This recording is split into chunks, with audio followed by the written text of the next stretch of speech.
नमस्कार विद्यार्थी मित्रांनो, मी अशोक पवार तुमचं स्वागत करतो आपल्या या सामान्य विज्ञानाच्या स्टेट बोर्ड सिरीज मध्ये। विद्यार्थी मित्रांनो, वर्ल्ड ऑफ सायन्स या सब्जेक्ट मध्ये आज आपण काय बघणार आहे तर आज आपण बघणार आहे मित्रांनो, माहित आहे का, सामान्य विज्ञानाच्या स्टेट बोर्डच्या सिरीज। आता सामान्य विज्ञानाच्या स्टेट बोर्डच्या सिरीज काय आणि कसं असणार आहे ते मी तुम्हाला सांगतो। प्रयत्न असा असणार आहे की एका लेक्चर मध्ये एक जो घटक आहे तो पूर्ण करायचा। जसं आजचा क्लास आहे 6वीच्या सामान्य विज्ञानाच्या स्टेट बोर्डवर। येणाऱ्या काळामध्ये राज्यसेवा पूर्व परीक्षा असो, संयुक्त पूर्व परीक्षा असो, स्टेट बोर्डवर अनेक प्रश्न येताना आपल्याला दिसतात। तर आता मी या एका लेक्चर मध्ये पूर्ण 6वीचा स्टेट बोर्ड तुम्हाला काय आहे सारांश करून देणार आहे। एकाने एक कन्सेप्ट डिकोड केली जाणार आहे। त्या कन्सेप्टकडे तुम्ही व्यवस्थित लक्ष द्या। येणाऱ्या काळामध्ये तुम्हाला याचा 100% फायदा होईल। त्याच्या पहिले बघा, एक सांगतो तुम्हाला, आपल्या सामान्य विज्ञानाच्या ऑनलाईन बॅचेस आहेत।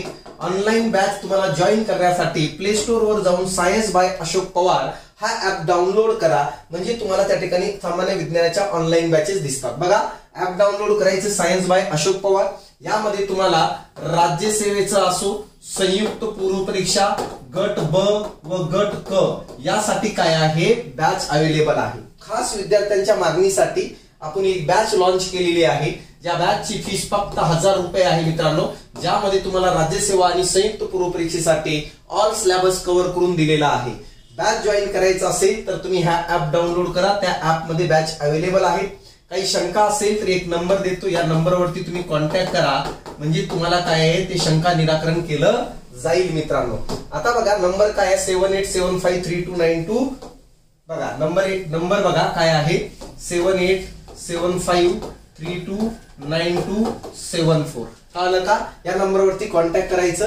जवळपास मित्रांनो माहित आहे का 90% पेक्षा जास्त विद्यार्थ्यांना 15 पैकी 12 मार्क आलेले आहेत आपल्या बॅचच्या विद्यार्थ्यांना। ऑनलाईनला भरभरून प्रतिसाद आहे। ज्या विद्यार्थ्यांना सायन्सची अडचण आहे त्यांनी नक्की काय एकदा बॅच जॉईन करायचं, डेमो लेक्चर बघावं। चला आपण चालू करूया आपल्या सब्जेक्टकडे।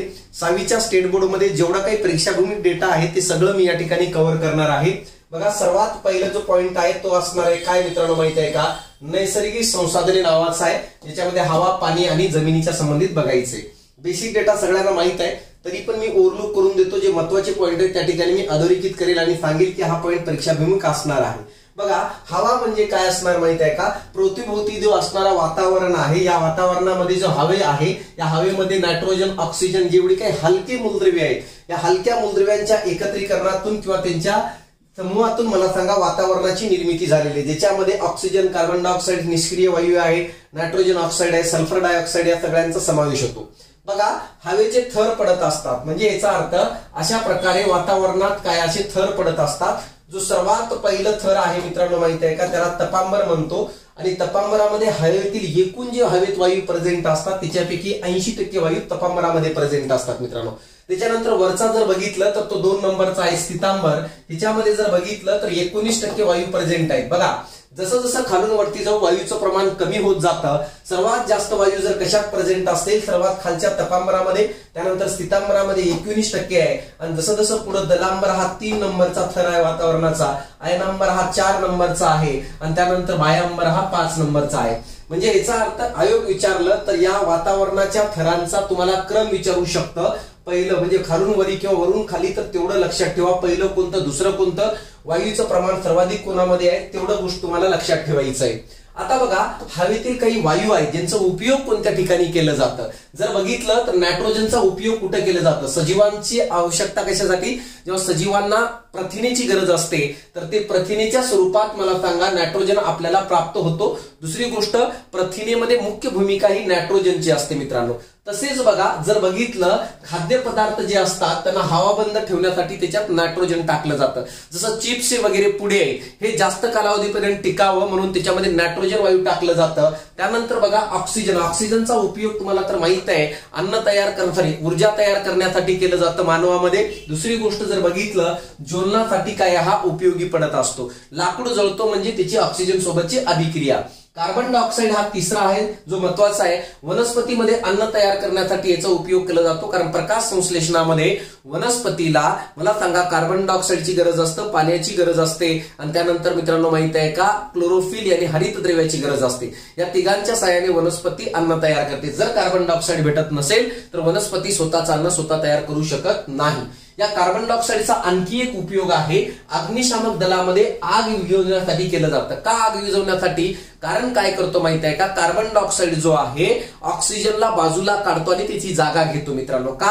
कारण ऑक्सिजन आहे म्हणून तर आग लागलेली आहे ना, तर ऑक्सिजनला वेगळं करू शकतो. म्हणून एखाद्या ठिकाणी आग लागली आणि त्या ठिकाणी कार्बन डायऑक्साईडचा मारा केलो तर ऑक्सिजनला वेगळं करतो, म्हणजे आग थांबते. म्हणून अग्निशामक दलामध्ये त्याचा वापर केला जातो. आर्गॉन नावाचा जो वायू आहे त्याचा उपयोग विजेच्या बल्ब मध्ये केलं जातं. का? कारण जी वायर असते, जी तार असते ती लवकर वितळू नये, ती लवकर काय वितळू नये म्हणून काय आहे या आर्गॉनचा उपयोग विजेच्या बल्ब मध्ये करत असतात मित्रांनो. त्यानंतर हेलियम वायू आहे, कमी तापमान मिळवण्यासाठी. कळलं का? जसं उदाहरणामध्ये तुम्हाला एक सांगतो की रॉकेट लॉन्चिंगच्या वेळेस क्रायोजेनिक इंजिनचा टप्पा असतो शेवटचा मित्रांनो, ज्या ठिकाणी अतिशय कमी तापमानामध्ये हायड्रोजनला हेलियमला ठेवलं जातं. तर ह्याचं काम काय? कमी तापमान मिळवण्यासाठी ह्याचा वापर केला जातो. त्या ठिकाणी तापमान कमी मिळवावं लागतं. कुठं?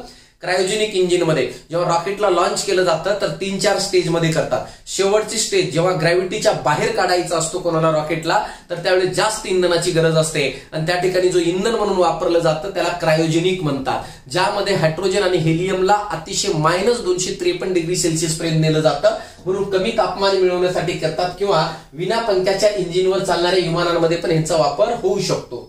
निऑनचा उपयोग बघा जाहिरातीसाठी सगळं रस्त्यावरच्या दिव्यात वापर केला जातो, जसं आर्गॉन आहे.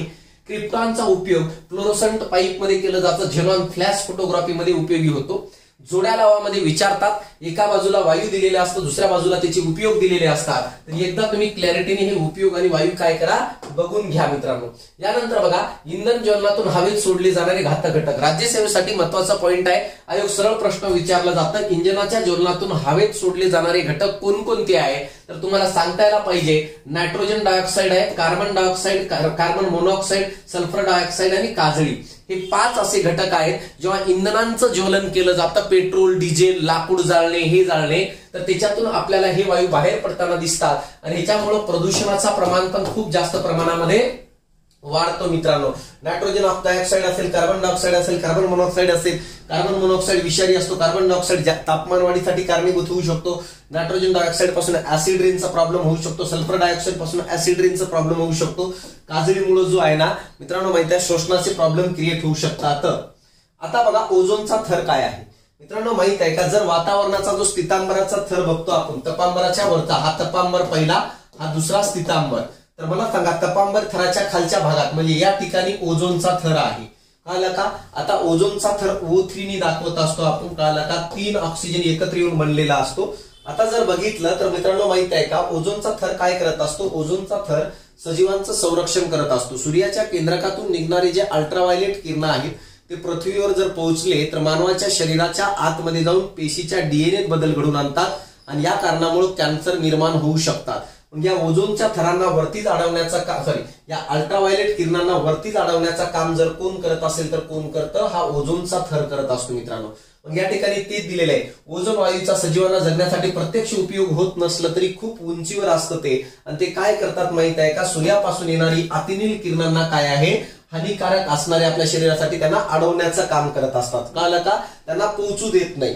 आता ओझोनचा थर काय प्रॉब्लेम आहे बघा. वातानुकूलित यंत्र जसे एसीपीसी वापरतो ना, रेफ्रिजरेटर वापरतो, यामध्ये हवा थंड करण्यासाठी मित्रांनो माहित आहे का एका रसायनाचा वापर केला जातो ज्याला क्लोरोफ्लोरोकार्बन म्हणतात, ज्याला फ्रेऑन म्हणून ओळखलं जातं. तर मला सांगा हा क्लोरोफ्लोरोकार्बन जो आहे त्यानंतर कार्बन टेट्राक्लोराइड जो आहे हे रासायनिक वायू एसी मध्ये रेफ्रिजरेटर मध्ये हवा थंड करण्यासाठी वापरतो. परंतु हे वायू जेव्हा बाहेर पडतात तर हे वायू वरती जाऊन या ओझोनच्या थराचा नाश करतात मित्रांनो. आणि ते नाश होऊ नये म्हणून CFC वर क्लोरोफ्लोरोकार्बनवर काय आहे काय बंदी घालण्यात आली त्याच्या वापरावर. आयोग विचारू शकतो ओझोनच्या थरांचा नाश करणारे रसायन कोणते? तर 2 लक्षात ठेवा, क्लोरोफ्लोरोकार्बन आहे, कार्बन टेट्राक्लोराइड आहे मित्रांनो. आता बघा ओझोनचा महत्व सर्वांच्या लक्षात यावे यासाठी बघा 16 सप्टेंबर हा ओझोन दिवस म्हणून साजरा केला जातो. हे आपल्याला समजणं गरजेचं आहे.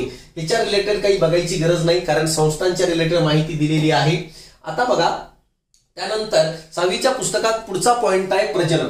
प्रजनन काय असतं, पुनरुद्भव उत्पादन काय असतं. प्रजनन म्हणजे काय, एखादा सजीव जेव्हा डीएनए ची कॉपी करून स्वतःसारखं सजीव निर्माण करत असतो तेव्हा त्या प्रक्रियेला प्रजनन म्हणतो मित्रांनो. कोणत्याही सजीवाला आपलं अस्तित्व पृथ्वीवर टिकवण्यासाठी निसर्गाने सांगितलंय तुला दोनच गोष्टी करायचे, काय म्हणतो आपण माहिती आहे का, अन्न मिळवणे आणि प्रजनन करणे. जो कोणताही सजीव अन्न मिळवणं आणि प्रजनन करण्यासाठी सक्षम आहे मित्रांनो तोच सजीव या पृथ्वीवर टिकू शकतो. हेच सांगतं डार्विनचा सिद्धांत, त्याला काय म्हणतो, नॅचरल सिलेक्शन मित्रांनो, जो त्यांनी त्याच्या पुस्तकात लिहिलेलं होतं. कोणतं मित्रांनो, की जर बघितलं ओरिजिन ऑफ स्पेसीज या पुस्तकामध्ये मित्रांनो. आता बघा काय म्हणतंय, सजीव स्वतःसारखा दुसरा जीव निर्माण करतात. काही सजीव पिल्लांना जन्म देतात, काही अंडी घालतात, त्यातून पिल्लांना जन्म देतात. म्हणजे याचा अर्थ प्रजननाची प्रक्रिया वेगवेगळी आहे. विकसित सजीवांमध्ये जर बघितलं काही सजीव अंडी घालतात, काही पिल्लांना जन्म देतात. बघा वनस्पतींच्या बिया असेल, खोड असेल, पानं असेल, यापासून पण आपण नवीन वनस्पती तयार करू शकतो, म्हणजे प्रजनन घडू शकतं. त्याला काय म्हणतो आपण माहिती आहे का, व्हेजिटेटिव्ह रिप्रोडक्शन म्हणतो आपण.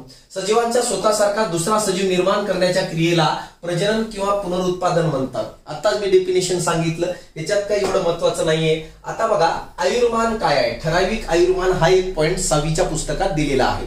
मित्रांनो माहित आहे का, कोणत्याही सजीवाला त्याच्या जीवन कालावधीत निसर्गाने ठराविक आयुर्मान दिले, लाईफ स्पॅन दिलेलं आहे. निसर्गाने सांगितले तू जन्म घेतल्यानंतर एवढे दिवस तुला जगायचंय आणि त्यानंतर तुझं मृत्यू निश्चित आहे. म्हणजे प्रत्येक सजीवाला सांगितलंय जन्म घेणार, त्यानंतर वाढ विकास करणार आणि त्याच्यानंतर तुझं मृत्यू होणार. या 3 फेजला लागणारा जो कालावधी आहे त्याला आपण म्हणत असतो आयुर्मान, लाईफ स्पॅन म्हणतो. प्रत्येक सजीवाचं आयुर्मान फिक्स आहे मित्रांनो, जन्म, वाढ आणि विकास, आणि वाढ करत असतानाच प्रजनन प्रक्रिया घडून आणायची असं निसर्गाने सांगितलेलं आहे मित्रांनो.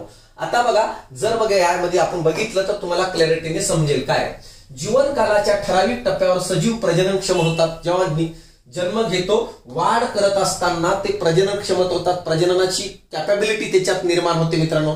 मानवाचा बघा बाळ जन्मल्यानंतर ठराविक वयामध्ये आल्यानंतर प्रजननाची कॅपॅबिलिटी निर्माण होते. काही काळानंतर पुढे त्यांचे अवयव क्षीण होत असतात, वय वाढतं तसं शरीरातील अवयव क्षीण होत असतात. कालांतराने त्याचा जीवनकाल संपतो, म्हणजे सजीव मृत्यू पावतो मित्रांनो. विविध प्राणी आणि वनस्पतींचे आयुर्मान म्हणजे जीवनकाल वेगवेगळा आहे, म्हणजे सारखा नाहीये. उदाहरणार्थ कुत्रा या प्राण्यांचं आयुर्मान 12 ते 18 वर्ष असते मित्रांनो. शामक हा पक्षी सुमारे 50 वर्षपर्यंत जगतो. कळलं का, प्रत्येकाचं वेगवेगळं आहे. भारतातील विविध भागातील वनस्पती आणि प्राण्यांचे संरक्षण संवर्धन कार्य करणारी संस्था, हे डेटा एवढं काही महत्वाचं नाहीये. परिसरात एखादे अणु, हे पण डेटा महत्वाचं नाही. तर फक्त एवढं महत्वाचं 2च पॉइंट आहे. एक म्हणजे काय, कुत्र्याचा आयुर्मान किती, आणि दुसरं म्हणजे काय, शामक या पक्षाचा आयुर्मान किती. आयोग फॅक्च्युअल डेटा जशाला तसं काय आहे विचारू शकतो मित्रांनो. बघा पुन्हा एकदा मी तुम्हाला सांगतो की ऑनलाईन बॅच ज्यांना जॉईन करायची आहे त्याची फीस जर बघितलं तर फक्त 1000 रुपये आहे मित्रांनो. 1000 रुपयामध्ये विज्ञान हा विषय तुमचा परिपूर्ण आणि परफेक्ट होऊ शकतो. कळलं का, कंबाईन मध्ये इझिली सांगतो 12+ मार्क मिळणार म्हणजे मिळणार. कळलं का, नाही मिळाले जेवढी फीस घेतली त्याच्यापेक्षा 10 पटीने मी फीस रिटर्न देईल. पण एवढं फक्त आठ आहे, लेक्चर मध्ये जेवढं होतं तेवढं परफेक्टपणे करणं गरजेचं आहे. ऍपचं नाव आहे science by Ashok Pawar. Telegram channel आहे @science by अशोक पवार. त्याच्यावर तुम्हाला अपडेट मिळत राहील. नंबर मी तुम्हाला सांगितलेला आहे, या नंबरवर कॉन्टॅक्ट करा. 7875329274. काही अडचण असेल म्हणजे तुम्हाला क्लॅरिटीने सांगता येईल. आता बघा वनस्पतींची विविधता, बायोडायव्हर्सिटी. कळलं का, प्लांट डायव्हर्सिटी. आता प्लांट डायव्हर्सिटी काय असतं, आपल्या आजूबाजूला जर बघितलं तर वनस्पती एकाच प्रकारच्या नसतात. जेव्हा एखाद्या क्षेत्रामध्ये अनेक व्हरायटीच्या वनस्पती आपल्याला आढळतात तेव्हा आपण म्हणत असतो त्यांच्यामध्ये वनस्पतींची विविधता आढळते. विविधता म्हणजे व्हेरिएशन्स, विविधता म्हणजे वेगळेपण. जेव्हा एखाद्या जंगलामध्ये अनेक प्रकारच्या वनस्पती असतात तर समजायचं त्या ठिकाणची विविधता जास्त आहे. आता बघा हेच आपल्याला बघायचंय. वनस्पती सूर्यप्रकाशात स्वतःचे अन्न स्वतः तयार करतात, त्यांना स्वयंपोषी वनस्पती म्हणतात. बघा काही वनस्पती स्वयंपोषी जे स्वतःचं अन्न स्वतः तयार करतात. आपल्या आजूबाजूला जास्वंद, डाळिंब, सदाफुली किंवा बाकीच्या वनस्पती ज्या विकसित आहेत त्या स्वयंपोषी आहेत. तर काही वनस्पती बुरशी आणि बांडगुळ आमरवेल मात्र इतर वनस्पतींना अन्नासाठी उपयोगी करतात. म्हणजे याचा अर्थ बुरशी बांडगुळ आमरवेल जे असतात इतर वनस्पतींकडून अन्न मिळवत असतात, कारण त्यामुळे त्यांना परपोषी म्हणतात. हिचा अर्थ पृथ्वीवर असणाऱ्या सर्व वनस्पती स्वयंपोषी नाहीये. बुरशी बांडगुळ आणि आमरवल या वनस्पती अन्नासाठी दुसऱ्या वनस्पतींचा वापर करतात, म्हणून या वनस्पतींना हेटरोट्रॉप यानी परपोषी म्हणतात. त्यासोबतच अशी काही वनस्पती आहे जसं घटपर्णी नावाची वनस्पती हा कीटकांना मारून खाते, म्हणून त्याला कीटकभक्षी वनस्पती म्हणते. मित्रांनो, स्वयंपोषी झाली, परपोषी झाल्या, कीटकभक्षी. बघा, आमरवेल बांडगुळ बुरशी कीटकभक्षी नाही, परपोषी आहे. घटपर्णी कीटकभक्षी आहे. बघा, कॅरोलस लिनियस नावाचा एक महान शास्त्रज्ञ आहे, ज्याचा जर बघितलं कार्यकाल 1735 पासून ते 1765 पर्यंत त्यांनी काम केलेलं आहे. एक खूप मोठा शास्त्रज्ञ आहे. वर्गीकरणाच्या संबंधित आधुनिक कालखंडामध्ये वर्गीकरणाचा पाया घालणारा जर शास्त्रज्ञ असेल तर कॅरोलस लिनियस आहे. यांनी प्रथम वनस्पतींचे शास्त्रीय वर्गीकरण केले. सुरुवातीस त्याने केलेल्या वर्गीकरणाची पद्धत सर्वत्र वापरली जात असे. सर्वात पहिल्यांदा कॅरोलस लिनियस यांनी सजीवांचं वर्गीकरण 2 गटात केलं, वनस्पती आणि प्राणी, म्हणून याला 2 सृष्टीचा जनक म्हणतो. आणि वनस्पतीच्या बाबतीत आणखी त्याने डिटेल विश्लेषण केलं. मित्रांनो, जेव्हा आपण पुढच्या वर्गात येईल त्यावेळेस आपण आणखी ते डिटेल बघूया. यानंतर बघा, वृक्ष काय असतं. वृक्ष उंच आकाराने आणि काय मोठे असतात, बहुवार्षिकी असतात. म्हणजे वर्षानुवर्ष त्यांचं लाईफ स्पॅन आहे, प्रत्येक वर्षी त्यांना फळं फुलं येत असतात, त्यांना वृक्ष म्हणतो. झुडूप काय असतो. काही वनस्पती जमिनीलगत वाढतात, जमिनीलगत त्यांना अनेक फांद्या फुटतात, त्यांना झुडूप म्हणतो आपण. मित्रांनो, जमिनीलगत असतात, कोरलं का. त्यानंतर वृक्षाच्या तुलनेत त्यांची उंची आकार लहान असतो झुडपांचं, मात्र त्यांचे खोड जे असतात जाड व टणक असतात. उंच वाढत नाही, आजूबाजूला पसरतात, अपिकल डॉमिनन्स नाही, ट्रान्सफर पसरतात, पण खोड जो आहे कडक असतो आणि टणक असतो. कोणाचा, झुडपांचं. कानेर असेल, जास्वंद असेल, घाणेरी, कारोटी, गुलाब ही झुडपे 2 ते 3 मीटर पर्यंत वाढतात. म्हणजे झुडपांची लांबी ही 2 ते 3 मीटर असतं, वृक्षांची लांबी 3 मीटर पेक्षा जास्त असतं. मित्रांनो, कळलं का. रोपटे काय रे, ज्याची उंची 2 ते 3 मीटर पेक्षा कमी असते बघा, किंवा 1 ते 1.5 मीटर पर्यंत असणाऱ्या कोणत्याही वनस्पतीला आपण रोपटे म्हणतो. म्हणजे काय रे सर, मग एक वनस्पती लावली 1.5 मीटरची झाली त्याला रोपटे म्हणतात. यस, कळलं का. आता बघा, मीटर पर्यंत उंच वाढतात. रोपट्यांची खोडे ही वृक्ष आणि झुडपांच्या तुलनेत अतिशय लवचिक व हिरवी असतात, कारण उंची कमी आहे.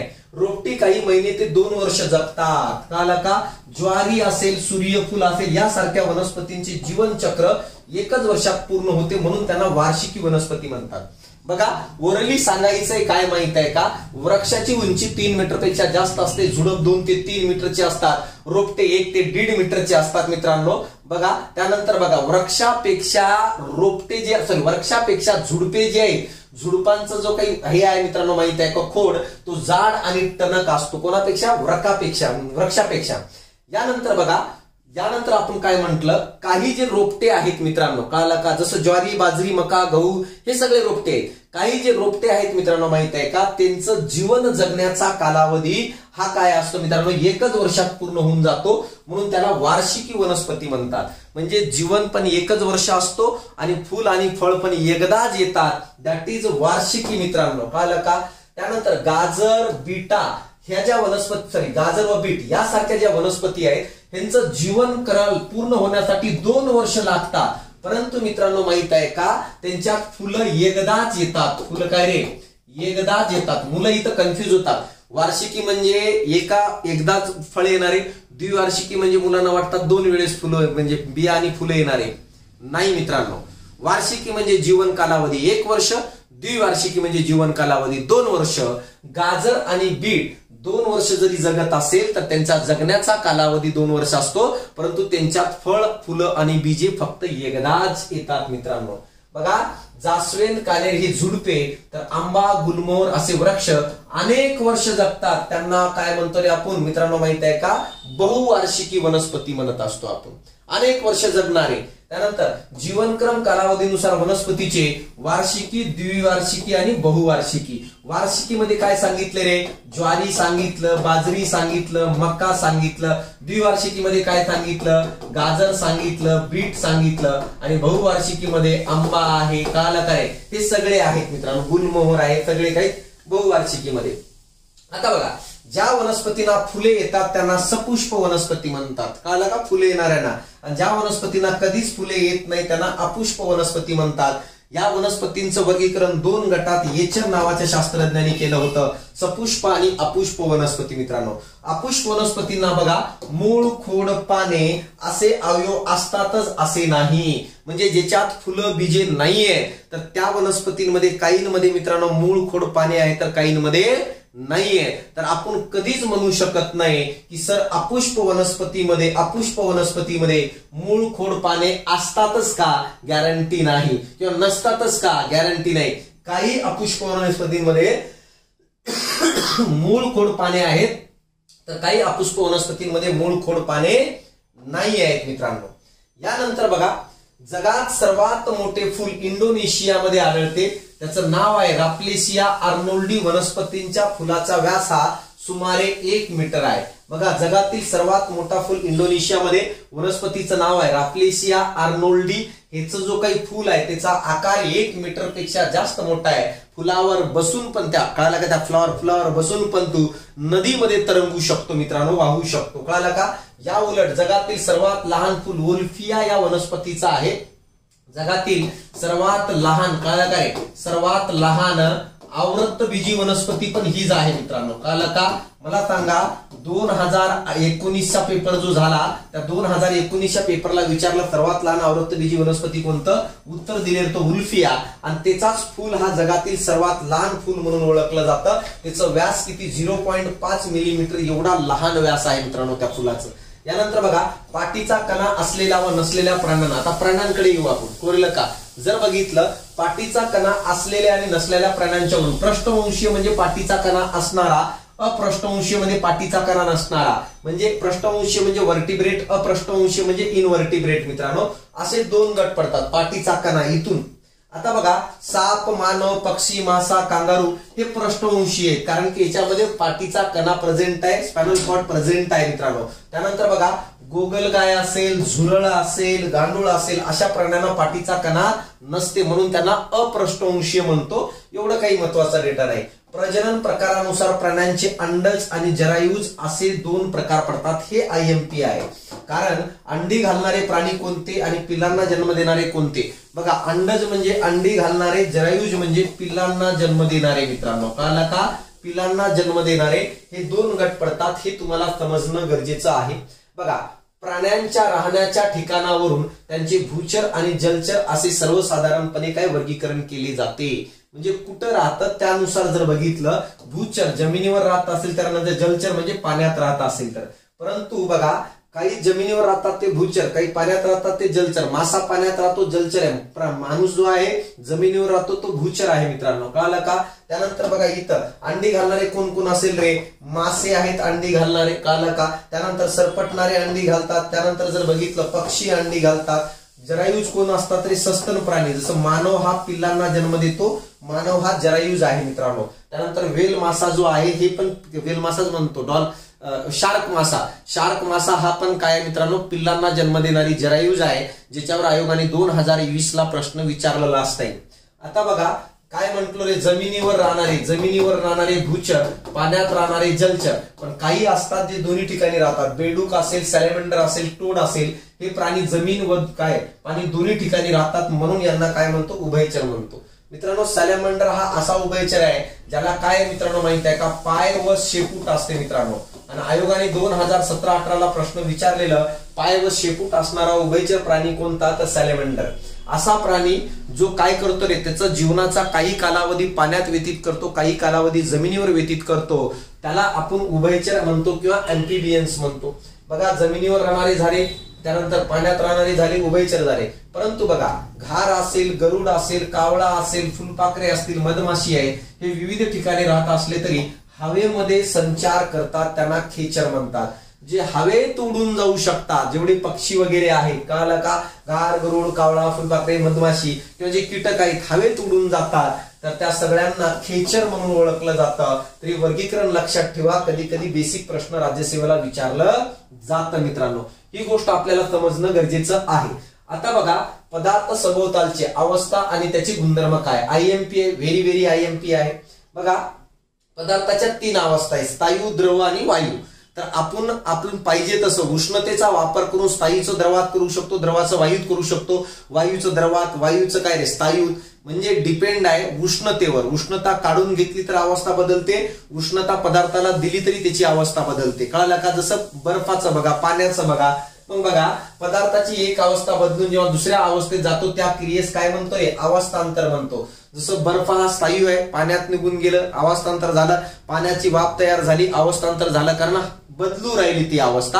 का बदलते? उष्णतेत बदल केल्यामुळे. पदार्थाच्या उष्णता दिल्याने किंवा त्यातील उष्णता काढून घेतल्याने पदार्थाचे अवस्थांतर काय रे? घडून होते. कळालं का? आपल्या सभोवतालचा प्रत्येक पदार्थ हा स्थायू, द्रव किंवा वायू यापैकी कोणत्या ना कोणत्या घटकापासून बनलेला आहे. असं कोणी सांगू शकेल का? नाही सर, माझ्याकडे एक पदार्थ आहे जो स्थायूपासून नाही, द्रवापासून नाही, वायूपासून बनलेला नाहीये. या तिघांपासूनच बनलेलं आहे. कोणी असो, मग आपण स्वतः का असणार, आपल्या आजूबाजूचं कोणी का असणार. बघा 19व्या शतकात मला सांगा, जे विलार्ड गिब्स या शास्त्रज्ञाने पदार्थाची वैशिष्ट्ये हे त्याच्या अवस्थांतर आणि कणांच्या संरचनेवर अवलंबून असतात हे दाखवून दिले. हा IMP पॉइंट आहे. 19व्या शतकातले विलार्ड गिब्स यांनी काय सांगितलं? कोणत्याही पदार्थाचं वैशिष्ट्य 2 गोष्टीवर डिपेंड आहे. एक म्हणजे ती अवस्था कसा बदलतो, उष्णता काढून घेतल्यानंतर कसा बदलतो, उष्णता दिल्यानंतर कसं बदलतं. त्यानंतर त्या पदार्थाच्या कणांची संरचना कशी आहे, ते कसं बांधलेलं आहे. जसं मला सांगा, आपण जर बघितलं बर्फाला उष्णता दिली विरघळतो, कोरलेला आणखी जास्त उष्णता दिली वाफ तयार होते. तर तसं लोखंडाच्या बाबतीत नाहीये. मग ऍक्च्युअली त्या पदार्थामध्ये कणांची संरचना कशी आहे, कसं बनलेलं आहे, ह्याच्यावर डिपेंड असतं त्या पदार्थाचे वैशिष्ट्य काय असणार मित्रांनो. या कारणामुळे लोखंड आणि बाकीच्या ह्याच्यामध्ये फरक पडतो ना आपल्याला. बघा आता अवस्थांतरामधील काही बदल आहे. बघा इथं काय सांगतो बघा. जर बघितलं मित्रांनो, माहित आहे का की या ठिकाणी स्थायू पदार्थ आहे. स्थायू पदार्थाला उष्णता दिली तर मला सांगा द्रवात रूपांतर होतं, द्रवाला आणखी उष्णता दिली तर काय रे? वायूत रूपांतर होतं. आता वायू पदार्थ आहे, या वायू पदार्थाला थंड करत गेले तर पुन्हा द्रव पदार्थ प्राप्त होतो, द्रवाला पुन्हा थंड करत गेले तर स्थायू पदार्थ प्राप्त होतो. सॉरी काय केले? थंड करत गेले तर स्थायू पदार्थ प्राप्त होतो. उदाहरण देऊन सांगतो. मला सांगा बर्फ आहे, कळालं का? बर्फाला उष्णता दिली, द्रव तयार झाला, कळालं का? त्या द्रवाला आणखी उष्णता दिली, वाफ तयार झाली, म्हणजे झालं वायूत रूपांतर. आता या वाफेला थंड केलो तर पुन्हा मला सांगा, या वाफेला थंड केलं तर द्रव तयार झाला, द्रवाला आणखी थंड केलं तर बर्फ तयार झाला आणि स्थायू तयार झालं. तर अशा प्रकारे बघा, उष्णता दिल्यानंतर मला सांगा स्थायू द्रव वायूकडे चाललं, उष्णता काढून घेतल्यानंतर मला सांगा थंड काय रे? कोणाकडे? वायू, द्रव आणि स्थायूकडे चाललं. म्हणजे अशा प्रकारे अवस्थांतर घडतं. कळलं का? आता बघा काही उदाहरण बघूया. पाणी उकळणे, जेव्हा वाफ तयार होते वरती 100 डिग्री सेल्सिअसला पाणी उकळतं.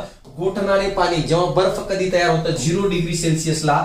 हवा, हिवाळ्यातील रात्रीच्या वेळेस हवा किती डिग्री सेल्सिअस? 150 नाही मित्रांनो, 15 डिग्री सेल्सिअस तापमान असतं. उन्हाळ्यात हवा 35 डिग्री सेल्सिअस तापमानाची असते. फ्रीज मधील तापमान 5 डिग्री सेल्सिअस असतं. फ्रीज मधील तापमान कळलं का? फ्रीजर मधील तापमान -18 डिग्री सेल्सिअस असतं आणि शरीराचे तापमान 37 डिग्री सेल्सिअस आहे. हे आपल्याला समजणं गरजेचं आहे. फॅक्च्युअल डेटा विचारतात. इथं दिले आता उत्कलन. उत्कलन म्हणजे तेच बॉइलिंग पॉइंट. पाण्याचं म्हटलं ना, बघा वाफेचे बुडबुडे बराबर पृष्ठभागापर्यंत येताना दिसतात पाणी गरम केल्यानंतर. ती वाफ हवेत मिसळते, यालाच पाण्याची उकळणे किंवा उत्कलन म्हणतात. पाणी गरम करायला ठेवलं, मला सांगा गॅसवर, काही कालावधीनंतर वाफेचे बुडबुडे हवेत निघतात. या कंडिशनलाच आपण त्या पाण्याचं उत्कलन म्हणतो. कळलं का? त्यानंतर बघा शुद्ध पाण्याचे समुद्र सपाटीला उत्कलन बिंदू 100 डिग्री सेल्सिअस आहे. म्हणजे पाणी तापवायला जर घेतलं तर 100 डिग्री सेल्सिअस तापमानाला पाणी वरती वाफ निर्माण करायला लागतो मित्रांनो. या कारणामुळे पाण्याचा उत्कलन बिंदू किती? तर मला सांगा काय आहे? 100 डिग्री सेल्सिअस. यालाच आपण पाण्याचा उत्कलनांक म्हणतो मित्रांनो, बॉइलिंग पॉइंट म्हणतो असतो. पाण्याची वाफ थंड करत गेली, वाफ अशी वरतीवर तयार झाली, ती थंड करत गेली. आता मला सांगा तर एका तापमानाला वाफेची पुन्हा काय रे? पाणी तयार होऊन जातं. कळलं का? या क्रियेला संगणन म्हणतात. बघा मित्रांनो, माहित आहे का? पाण्याला उष्णता देऊन वाफ तयार करणे किती डिग्री सेल्सिअसला तयार होते? 100 डिग्री सेल्सिअसला. याला उत्कलन म्हणतात. जी तयार झालेली वाफ आहे त्याला जर थंड केलो तर त्याचं त्या वाफेचं रूपांतर पाण्यात होतं. याला संगणन म्हणतात. 2 कन्सेप्ट आहे. कळलं का? आता वाफेचे संगणनही जर बघितलं 100 डिग्री सेल्सिअसलाच होते. म्हणजे उत्कलन बिंदू आणि संगणन बिंदू both are same temperature, that is 100 degree Celsius. कळलं का? म्हणजे पाण्याचा उत्कलनांक व काय रे जर बघितलं पाण्याचा उत्कलनांक व जर बघितलं या ठिकाणी काय मित्रांनो बिंदू व मला सांगा एकच आहे का यस कोणतं संगणन बिंदू दोन्ही एकच आहे किती 100 डिग्री सेल्सिअस यानंतर बघा गोठण आता गोठण तापमान कमी करायचंय फ्रीज मध्ये किंवा बर्फात ठेवून काय बर्फावर ठेवलेले पाणी थंड होत जाते म्हणजे त्याचे तापमान कमी होत जाते उष्णता काढून घेऊ राहिलो एका ठराविक तापमानावर पाणी आणखी थंड न होता त्याचं काय बनून जातंय बर्फ बनतं मित्रांनो कळलं का आणि म्हणजे मला सांगा गोठू लागतं ज्या तापमानाला हे घडतं त्या तापमानाला पाण्याचा गोठण बिंदू म्हणतो आणि 0 डिग्री सेल्सिअसला पाणी हा गोठण बिंदू अवस्थेत येतो पाण्याचं तापमान काढत गेलो आणि जेव्हा तापमान 0 डिग्री सेल्सिअस होऊन जातं तेव्हा पाण्याचं रूपांतर बर्फात होऊन जातो उदाहरणार्थ फ्रीजवर मधील हवेचे तापमान सुमारे -18 डिग्री सेल्सिअस असते जर 0 पेक्षा कमी तापमान असल्यास ते उणे अंश मध्ये दाखवलं जातं तर तुम्हाला एक गोष्ट कळायला असेल की गोठण बिंदू 0 डिग्री सेल्सिअसला धरणार आहे बघा आता उत्कलन कळलं का तर मला सांगा काय होतं या ठिकाणी जर बघितलं तर या ठिकाणी संगणन बघा संगणन काय आहे हे जर बघितलं मित्रांनो माहित आहे का आता मी तुम्हाला सांगतो कसं असणार आहे वायू आहे वायू संगणन झालं द्रव झालं द्रवाचं पुन्हा मला सांगा आणखी तापमान कमी करत गेलो तापमान काय बघा खालचं ग्राफ तापमान कमी करत गेलो संगणन क्रिया घडली वायूचं रूपांतर द्रवात झाला पुन्हा तापमान कमी केलो तर मला सांगा स्थायित्व झालं म्हणजे काय झालं रे गोठण बिंदू झालं वायूचं तापमान कमी केलो संगणन म्हणतो आपण त्याला द्रवात रूपांतर झालं द्रवाचं तापमान पुन्हा कमी केलं स्थायित्व रूपांतर झालं याला गोठण म्हणतात म्हणजे इथं होईल गोठण आणि इथं होईल हा संगणन वरती बघा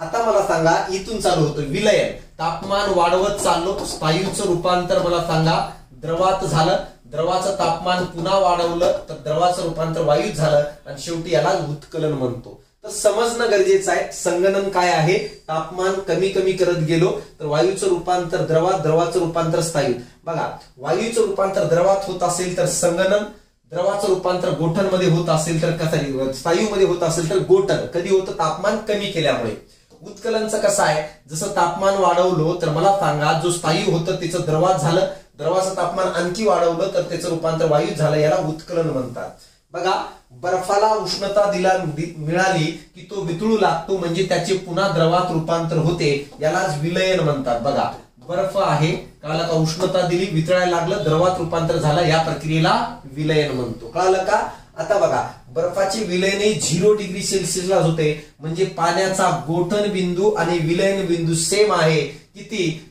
0 डिग्री सेल्सिअस हे तुम्हाला समजणं गरजेचं आहे हे सगळे फॅक्च्युअल टर्मिनॉलॉजी विचारतात एका कागदावर बाजूला लिहून टाका विलयन काय असतं गोठण बिंदू काय असतं उत्कलन बिंदू काय असतं संगणन बिंदू काय असतं हे वारंवार विचारले गेलेले पॉइंट्स आहेत बघा प्रत्येक पदार्थाचा विशिष्ट उत्कलन बिंदू असतो तोच त्याचा संगणन बिंदू असतो हे विधानाच्या स्वरूपात विचारलं जातं योग्य विधाने निवडा म्हणून मी सांगितलं ना बरोबर ना किती पाण्याचा 100 डिग्री सेल्सिअस आहे दोघांचाही कळलं का उत्कलन आणि संगणन बिंदू प्रत्येक पदार्थाचा विशिष्ट गोठण बिंदू असतो त्याचाच विलयन बिंदू असतो मला सांगा पाण्याचं 0 डिग्री सेल्सिअस मला सांगा दोघांचेही काय रे गोठण बिंदू आणि विलयन बिंदू आहे स्थायीरूप पदार्थाचे द्रव न होता थेट वायूत अवस्थेत रूपांतर होणे याला अवस्थांतराला संप्लवन म्हणतात बघा एखादा स्थायू पदार्थ आहे त्याच्यात वायू द्रवात रूपांतर न होता सरळ वायूत रूपांतर होणे यालाच आपण संप्लवन म्हणून ओळखलं जातं उदाहरणार्थ डांबर गोळ्या बघितल्या असेल कापूर बघितला असेल कळलं का कापूर जो आहे असं स्थायीत असतो पण आपल्याला द्रवात दिसत नाही तो डायरेक्ट वायूत रूपांतर होऊन जातो दॅट इज अ संप्लवन आता हे झालं अवस्था पदार्थांच्या जो आपण काय आहे बघितलेले आहेत मित्रांनो यानंतर बघा पदार्थाची निर्मिती कशी होते आणि काय आहे रबरच्या बाबतीत बघूया रबर हे नैसर्गिक आणि कृत्रिम अशा 2 प्रकारचे असतात म्हणजे प्रयोगशाळेत पण रबराची निर्मिती केली जाते आणि नैसर्गिकपणे मला सांगा तो रबर जो आहे मित्रांनो माहित आहे का बाकीच्या ठिकाणी पण काय प्रयोगशाळे नैसर्गिकपणे काय आढळत असतो नैसर्गिक रबर हे रबराच्या झाडाच्या चिकापासून मिळतं मित्रांनो बघा या चिकाला लॅटेक्स म्हणतात कळलं का महत्वाचा पॉइंट आहे रबराला विशिष्ट गंध व पांढरा रंग असतो म्हणजे याचा अर्थ रंग असतो कोणता पांढरा आणि गंध पण असतो वासहीन नसतात वास असतो स्मेल असतो कोणाला रबराला मित्रांनो आता बघा वल्कनायझेशन प्रक्रिया काय आहे, तर रबर तर झाडापासून मिळतो आपल्याला, पण त्या रबरला एकदम टणक बनवावी लागेल जेणेकरून टायर मध्ये त्याचा वापर होईल. जर रबर जर नरम असला असता, रबर जर एवढं तंदुरुस्त नसला असता तर टायर मध्ये त्याचा वापरच झाला नसता ना मित्रांनो. तर बघा, तर ते टणक करण्यासाठी, रबरला टणक करण्यासाठी जी पद्धत वापरली जाते त्याला वल्कनायझेशन पद्धत म्हणतो. आता याच्यात काय वापरतात, तर बघा या पद्धतीमध्ये रबराला गंधका बरोबर, बघा म्हणजे वल्कनायझेशन मध्ये रबर आणि त्याच्यात काय असतं रे, सल्फर, गंधका बरोबर 3-4 तास तापवले जाते. रबराला कठीणपणा आणण्यासाठी त्यामध्ये गंधक मिसळावे लागते. प्रश्न विचारलं जातं, रबरात कठीणपणा आणण्यासाठी त्याच्यात काय मिसळतात. बघा चार्लस लुई गुडियर, कळलं का, चार्लस गुडियरच्या हातून रबर आणि गंधक यांचे मिश्रण चुकून पेटल्यावर स्टोव्हवर काय पडले. म्हणजे याचा चार्लस गुडियर जो आहे हे प्रयोग करत असताना चुकून रबर आणि गंधक एकत्र मिसळले गेले स्टोव्हवर, आणि स्टोव्ह विझल्यानंतर काय रबराचे अधिक टणक आणि कमी ताप काय ताणलेले जाणारे असे स्वरूप दिसले. म्हणजे याचा अर्थ जो रबर पहिले नरम आणि जास्त ताणत होता, आता जेव्हा चुकून त्याच्यावर काय रे गंधक पडला उष्णतेवर स्टोव्हवर ठेवलेला असताना, आणि नंतर तेव्हा बघितलं तेव्हा तो रबर एकदम टणक आणि काय जास्त न ताणणारा त्यांना दिसलं मित्रांनो. तर मला सांगा, हाच प्रयोग पद्धतशीरपणे करून त्याने काय रे वल्कनायझेशनचा शोध लावला. तर वल्कनायझेशन प्रक्रियेचा शोध लावणारा चार्लस गुडियर नावाचा शास्त्रज्ञ वल्कनायझेशन प्रक्रियेमध्ये काय केलं, पद्धतीमध्ये जर बघितलं तर रबराला टणकपणा आणलं जातं, आणि रबराला टणक आणण्यासाठी या प्रक्रियेमध्ये गंधकाचा वापर केला जातो, गंधक मिसळला जातो. रबराचा टणकपणा काय टायर्समुळे दळणवळणात क्रांती झाली. म्हणजे जेव्हा वल्कनायझेशनची प्रक्रिया शोधून काढली गेली त्याच्यानंतर दळणवळण प्रक्रियेला चालना मिळाली मित्रांनो. कळलं का, रबराचे झाड ब्राझील या देशात मोठ्या प्रमाणात आढळते. नंतर झाडाची लागवड इतर देशामध्ये पण करण्यात आली का, कारण दळणवळण ही क्रांती काय आहे घडलेली होती मित्रांनो.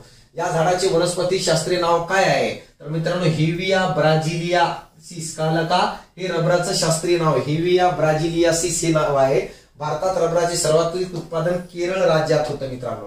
आता कागदाची निर्मिती कशी केलं जातं, कागद बनवण्यासाठी सूचीपर्णी वृक्षांचा उपयोग केला जातो. छोटे छोटे पॉइंट्स आहेत पण महत्वाचे आहेत. स्टेट बोर्ड मध्ये जेवढं परीक्षा भूमिक आहेत ते सगळे घटक काढून घेण्यात आलेले आहे. तुम्हाला फक्त काय करायचे, जे घटक दिलेले आहेत त्यांच्यावर फोकस करायचे, ज्या नोट्स आहेत तेच रिपीट करायचे आहे. कोणत्याही स्टेट बोर्डच्या पुस्तकाला हात लावायची गरज नाहीये मित्रांनो. कागद बनवण्यासाठी सूचीपर्णी वृक्षांचा उपयोग होतो. वृक्षांच्या लाकडांच्या ओंडक्याची साल काढून सालेपासून बनवलं जातं. तुकडे आणि विशिष्ट रसायने यांचे मिश्रण केलं जातं त्याच्यामध्ये. आणि मित्रांनो माहित आहे का, त्याला काही काळ भिजवत ठेवलं जातं आणि त्यानंतर कागदाचा एक लगादा तयार होतो मित्रांनो. रसायनांची क्रिया झाल्यावर लाकडाच्या तगाद्यातील तंतुमय पदार्थ वेगळे होतात, त्यामध्ये काही रंगद्रव्ये मिसळली जातात. बघा रोलर्स मधून लाटलेले कागद पुढे येऊन कोरडा झाल्यावर मला सांगा ते काय रे कागदाच्या रूपात गुंडाळले जातात. बघा भारतात वर्तमानपत्रासाठी कागद तयार करणारा पहिला कारखाना 1955 मध्ये काय नाही डेट चुकलेली, नेफा नगर काय मध्य प्रदेश येथे स्थापन करण्यात आला मित्रांनो. कळलं का, पहिला कारखाना. सोनगड गुजरात येथे कागद तयार होणारा महाराष्ट्रात चंद्रपूर बिल्लारपूर जवळ काय आहे कागद कारखाना आहे मित्रांनो. जिओग्राफीचा पार्ट आहे, फक्त एकदा बघून घ्या. रेशीम काय रे, हे पण बनवलं गेलेलं आहे. रेशीम हा नैसर्गिक धागा रेशीम कीटकांच्या कोशापासून मिळतो. रेशीम कीटक माहित आहे का, जे काय ताग थोडत असतो त्याच्यापासून हा धागा मिळतो. नैसर्गिक आहे, प्रयोगशाळेत नाहीये मित्रांनो तयार केलेला. एका कोशापासून मला सांगा 500 ते 1300 मीटर पर्यंत लांबीचा धागा मिळतो रेशीमच्या त्या कीटकाच्या. रेशमाचे मोठ्या प्रमाणावर उत्पादन प्रथम चीन मध्ये सुरू झाले मित्रांनो. त्यानंतर जगाच्या वेगवेगळ्या भागात हा उत्पादन काय आहे पसरला मित्रांनो. नायलॉन काय आहे, या धाग्याचा शोध जर बघितलं न्यूयॉर्क आणि लंडन दोन्ही ठिकाणी एकाच कालावधीमध्ये लावण्यात आलं, म्हणून त्या धाग्याला नायलॉन नाव देण्यात आलं मित्रांनो. कळलं का, NY आणि LON. तर मला सांगा अध्याक्षर एकत्र करून काय नायलॉन हे नाव देण्यात आले. आम्ही विचारू शकता नायलॉनचा शोध कुठं लागला, न्यूयॉर्क आणि लंडन. कळलं का, नायलॉनचे धागे चमकदार, मजबूत आणि पारदर्शी आणि जलरोधी असतात. बघा गुणधर्म काय नायलॉनचं, चमकदार असतात, मजबूत असतात, पारदर्शी असतात, आतून बघू शकतो, जलरोधी असतात. तुम्ही बघितलं असेल ना कॅरी बॅग नायलॉनच्या काही वायर वगैरे. तर मला सांगा त्यानंतर रेयॉन काय आहे, कापूस व लाकडाचा तगादा सोडियम हायड्रॉक्साईड नावाच्या रसायनामध्ये विरघळून मला सांगा एक द्रावण तयार केला जातो आणि त्या द्रावणापासूनच पुढे काय तयार केलं जातं, रेयॉन. म्हणजे रेयॉनच्या निर्मितीमध्ये सोडियम हायड्रॉक्साईड महत्वाचा आहे. आणि मला सांगा त्याच्यानंतर काय रे, कापूस आणि लाकूड या दोघांना एकत्रित केलं जातं, त्याच्यामध्ये सोडियम हायड्रॉक्साईड मिसळलं जातं, एक द्रावण तयार केलं जातं. या द्रावणापासून यंत्राच्या साहाय्याने धागे मिळतात आणि ते मजबूत आणि चकाकी असते त्या धाग्यांना, आणि यालाच आपण कृत्रिम रेशीम म्हणतो. आयोगाने जर विचारलं कृत्रिम रेशीम कोणाला म्हणतो, तर उत्तर असायला पाहिजे कृत्रिम रेशीम जो आहे मित्रांनो माहित आहे का, रेयॉन पासून. कशापासून तयार करतो रे, कापूस आणि लाकडाचा जो लगादा आहे काला का, यांना एकत्रित हायड्रोक्साईड काय सोडियम हायड्रॉक्साईड मिक्स केलं जातं, द्रावण तयार केलं जातं, त्याच्यापासून ते धागे तयार करतात. दॅट इज कॉल्ड रेयॉन, आणि यालाच आपण कृत्रिम रेशीम म्हणून ओळखलं जातं मित्रांनो, कळलं का. त्यानंतर बघा डेक्रॉन, टेरिलिन आणि टेरिन काय आहे, निरनिराळी रसायने स्त्रावणे वापरून निरनिराळे गुणधर्माचे धागे बनवले जातात. या धाग्यांचा डेक्रॉन, टेरिलिन आणि टेरिन अशी नाव मिळालेली आहेत. सध्याच्या घडीला प्रयोगशाळेमध्ये असे अनेक धागे काय आहे तयार केले जात आहे मित्रांनो. उरलं हे आपल्याला समजणं गरजेचं आहे. काही महत्वाचे आहेत बघा, काय महत्वाचे आहे, हायड्रोकार्बन, खनिज तेलापासून मिळणारा घटक आहे हायड्रोकार्बन, ज्याच्यामध्ये methane, ethane, propane, butane, pentane, octane, nonane, decane हे सगळे घटक येतात मित्रांनो. बहुवार्षिकी श्रृंखला, लहान घटकांची एकत्र गुंफण हवेतून होऊन तयार होणारी अखंड साखळी, म्हणजे अशा प्रकारे काय आहे जी तयार होणारी साखळी आहे गुंफण करून, कळलं का, त्याला आपण काय म्हणतो बहुवार्षिक श्रृंखला. कार्बन तयार करतो अशा प्रकारे एकमेकाला असं गुंडाळून ही बहुवार्षिक श्रृंखला कार्बन तयार करतो. ओके, क्लिअर आहे. हे बघा सामान्य विज्ञानाची आपली ऍड बद्दल या ठिकाणी सांगितलेले पुन्हा एकदा सांगतो बघा. टेलिग्राम चॅनल जॉईन करा अतिरिक्त नोट्ससाठी, अतिरिक्त व्हिडिओसाठी, युट्यूब वरती अभ्यासक्रमासाठी, तसेच मटेरियल साठी. काही अडचण असेल तर मला माझ्या नंबरवरती हमखास फोन करा, कळला का. तर नंबर आहे 7875329274. आणि बॅच जॉईन करायची असेल तर नवीन बॅच लॉन्च केली आहे, फक्त 1000 फीस आहे. 1000 रुपयामध्ये मित्रांनो माहित आहे का विज्ञान विषय परिपूर्ण करून घ्या. ठराविक कालावधीपर्यंत जी ऑफर लॉन्च आहे, कारण ओरिजिनल बॅचची फीस 3200 रुपये आहे, पण 1000 का केली आहे, कारण पेपर जवळ आहे तर मुलांना जास्तीत जास्त फायदा व्हावं यासाठी बनवलेली आहे मित्रांनो. आता बघा ऊर्जादायी पोषद्रव्य म्हणजे आपल्याला पोषण बघायचंय. आता मला सांगा, मानव जीवन जगत असताना, कोणतेही सजीव जीवन जगत असताना त्याला ऊर्जेसाठी, अन्य कार्यासाठी काही पदार्थांची गरज असते. ज्या पदार्थांच्या सहाय्याने सजीवांचं वाढ आणि विकास होतो त्या पदार्थांना पोषद्रव्य म्हणतो. मग कोणकोणते पोषद्रव्य आहेत बघा. काही पोषद्रव्ये त्यांना ऊर्जादायी पोषद्रव्य म्हणतो, जसं कर्बोदके आहे. कर्बोदकामुळे आपली मुख्य ऊर्जेची गरज भागवली जाते. जवळपास 70% ऊर्जा ही कर्बोदकापासून मिळते. कुठून मिळतो कर्बोदके, आहारात भात, पोळ्या, भाकरी अशा पदार्थांना प्रामुख्याने कर्बोदके त्याच्यात प्रेझेंट असतात. आणि ह्याच्यात प्रेझेंट असणाऱ्या कर्बोदकेला आपण स्टार्च म्हणत असतो, जो भाकरी बाजरीमध्ये असते, कळलं का. तर मला सांगा एक प्रमुख घटक आहे. त्यानंतर स्निग्ध पदार्थ जो आहे हा पण आपल्याला ऊर्जा देणारा पोषद्रव्य आहे. कारण सर्वाधिक प्रमाणात कोणतं कर्बोदके डेली 400 ते 500 ग्रॅमची गरज असते मित्रांनो, माहित आहे का. त्यानंतर स्निग्ध पदार्थ, तेल, तूप, लोणी, स्निग्ध पदार्थापासून आपली ऊर्जा काय थोड्या प्रमाणात काय आहे भागवली जाते. आपण खाल्लेल्या अन्न पदार्थापासून आपल्याला उष्णतेच्या स्वरूपात ऊर्जा मिळते. उष्णता मोजण्यासाठी किलो कॅलरी एककाचा उपयोग केला जातो, म्हणून अन्न पदार्थापासून आपल्याला मिळणारी ऊर्जा किलो कॅलरी मध्ये मोजतात. जसं मानवाला रोज 2000 ते 2500 किलो कॅलरी एवढी ऊर्जेची गरज असते. का, कारण शरीरात तयार होणारी ऊर्जा उष्णतेत तयार होते, म्हणून त्याचं एकक काय आहे किलो कॅलरी असतं मित्रांनो. वाढत्या वयातील मुला मुलींना रोज साधारणपणे बघा इथं दिले 2000 ते 2500 किलो कॅलरी ऊर्जेची गरज असते, कळलं का. आणि त्यासाठी मला सांगा 400 ते 500 ग्रॅम कर्बोदके ग्रहण करणं गरजेचं आहे. कारण एका ग्रॅम कर्बोदकापासून मित्रांनो माहित आहे का, जर बघितलं किती मित्रांनो माहित आहे का, या ठिकाणी आपण म्हणू शकतो 5 किलो कॅलरी काय एवढं ऊर्जा तयार होते आपल्याला, म्हणजे मिळते मित्रांनो. तर आता 4 किलो कॅलरी काय ऊर्जा एवढी मिळते आपल्याला. बघा कॅश्मीर फंक ही युरोपमधील पोलंड या देशातील वैज्ञानिक, कळला का, बेरीबेरी हा विकार सडलेला, कळला का, शिवणचे आवरण काढले तांदूळ खाणाऱ्यांना होण्याची शक्यता असते, असे त्यांनी काय एका वैज्ञानिक लेखात वाचले, कळलं का. बघा ज्या पोषक तत्वांच्या कमतरतेमुळे आजार होतो त्या पदार्थाचा शोधून वेगळा करण्यात आला, त्यांना मिळाले, त्यांनी जीवनसत्व नाव दिले. म्हणजे याचा अर्थ पहिल्यांदा मला सांगा बेरीबेरी या आजाराचा अभ्यास करत असताना पोलंड मधील कॅश्मीर फंक या शास्त्रज्ञाला कळालं की आपण बघितलेले तेवढेच पोषद्रव्य नसतात, आणखी असतात जे अतिशय कमी प्रमाणात असतात. आणि मला सांगा, त्यांनी सांगितलं ते कमी प्रमाणात लागणारे पोषद्रव्य पण महत्वाचे आहेत, त्यांना नाव काय दिलं, जीवनसत्व. आणि सांगितलं हेच जरी प्रमाण कमी झालं तर शरीरात वेगवेगळे परिणाम पडू शकतात. जसं स्कर्वी, पेलाग्रा, मुडदूस हे विविध जीवनसत्वांच्या अभावामुळे होत असल्याचे त्यांनी मांडले मित्रांनो. आणि इथून पुढे जीवनसत्वाचा अभ्यास सुरू झाला. इथून पुढे जीवनसत्वाचे सोर्स शोधायला सुरुवात झाली मित्रांनो. प्रोबायोटिक काय असतं, दुधाचे दही करणारे लाभदायक सूक्ष्मजीव, दह्यात ताकात तुम्हाला माहित आहे का लॅक्टोबॅसिलस, अशा लाभदायक सूक्ष्मजीवांनाच आपण प्रोबायोटिक म्हणतो. आपल्या जीवनात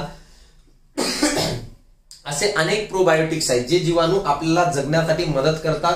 जसं दही मध्ये आढळणारा लॅक्टोबॅसिलस जो दूध दह्यात रूपांतर करतं वगैरे, त्याला काय म्हणतो, प्रोबायोटिक्स. सिंपल डेफिनेशन लक्षात ठेवा. संतुलित आहार, आपण दिवसभराचे जे अन्न पदार्थ खातो त्यांना एकत्रितपणे आहार म्हणतात. तू दिवसभर जेवढं काही खातोस, 10 भाकऱ्या, 15, 20, 25, 30 भाकऱ्या, त्यांना आपण आहार म्हणतो. परंतु सर्व पोषक तत्वांचा पुरेसे प्रमाण समावेश करणाऱ्या आहाराला संतुलित आहार म्हणतात. असं नाहीये दिवसभरातून 10 नुसतं भाकऱ्या खाऊन घेतला, इट इज नॉट अ संतुलित आहार. बॅलन्स डाएट नाहीये.